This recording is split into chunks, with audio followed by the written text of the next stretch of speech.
For the shoot of the film, we're going to be using the Panasonic HPX 500 camera. We're using that with a Pro 35 adapter, so we can use 35mm film lenses. The reason being purely because we want it to look as beautiful as we possibly can.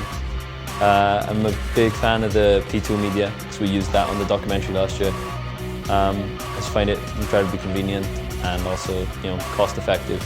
Ini di luar kebiasaan yang pernah dibuat sebelumnya, bahwa kamera tes itu biasanya hanya melakukan tes penggunaan lensa, penyesuaian dengan cahaya dengan lokasi yang akan digunakan. We decided to try out some of the stunt work using the sling.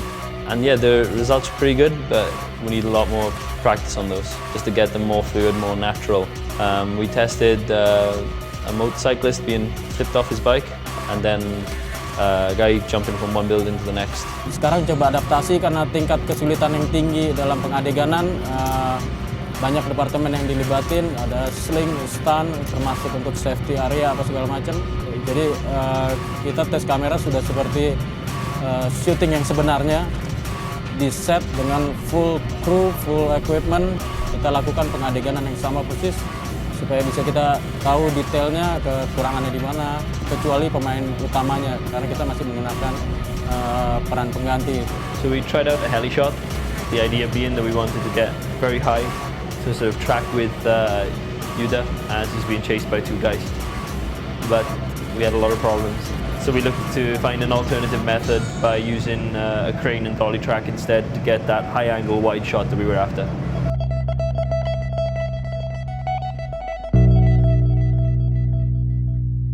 The most complex makeup effect so far is probably going to be for Ratka, who was played by Mezcadal.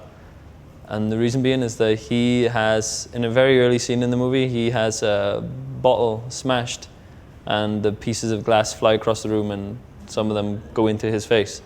So we had to do a lot of tests with Padidin, who did the makeup for us, to figure out just the positioning of each piece of glass, what the shape of the glass should be, and how to get them like inside his face so that when he pulls them out, like it doesn't look like they've just been glued on, Makeupnya banyak makeup efek, terutama yang bangsa kena besi, kena pukulan-pukulan yang keras gitu.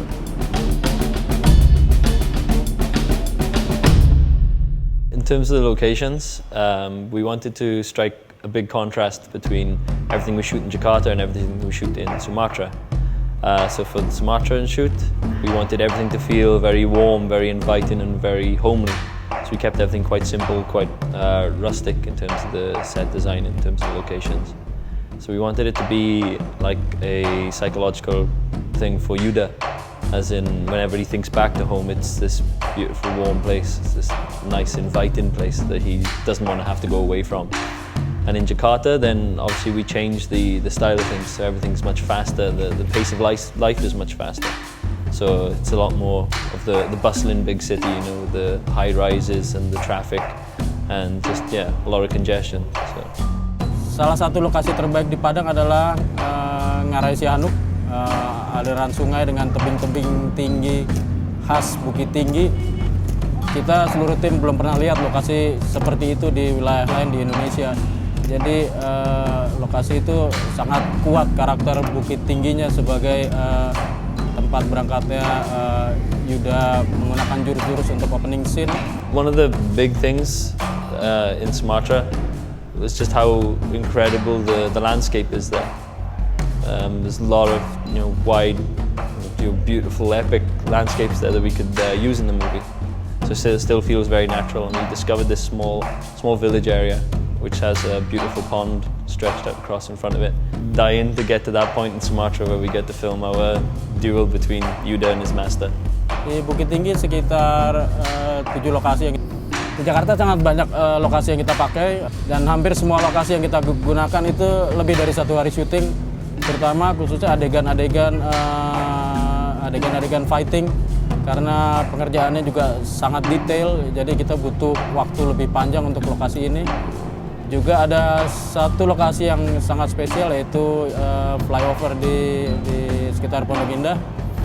It's an interesting thing for me because obviously this is like my first time trying a movie of this scope and this size. Maybe 2 months ago just saying, I want a scene where a guy gets flipped off a bike. and I want a scene where a guy jumps across from one building to the next. To actually seeing people say, yeah, okay, let's do that, and then bring all the equipment in and seeing all these cranes being set up, it was, for me, it's very, very surreal, but yeah, incredibly exciting.